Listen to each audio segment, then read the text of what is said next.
thing about the Mac is I think it's got a 980 watt PSU, and it can only supply a certain amount of power to the motherboard to fire up the GPU. Now, as GPUs have got bigger and faster over the years, their power demands have outstripped what the 5.1 can deliver off of what it's got on the motherboard. So there's some very clever modifications you can do. I think it's called Pixel/Module, where you can put more power towards the card, because I think it caps out at about 200 watts or something like that. You could supply 180 watts. You can supply the card from what's already there. So that's great.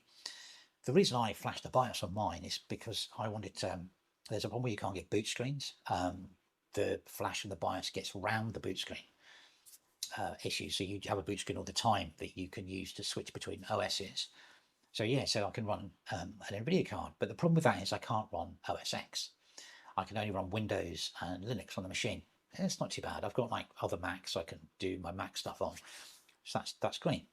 But again, you're sort of hit by the same barrier. The RTX 460 has a TDP of 115 watts or something. But if I wanted to put bigger NVIDIA cards in there, I can't, because the power's not there without doing the power mod. However, I was looking at getting a gaming computer for my son, and you can buy these cube units, which are like really small form factor, inbuilt graphics, but they have a very clever thing of them. Some of them have a very clever thing called OcuLink. Now, what OcuLink means is you can put an external eGPU onto the tiny computer, and it gives it a powerhouse of a GPU to play games and do what they want to do with. Now, eGPUs have been around forever. I mean, you can do them over Thunderbolt and things like that.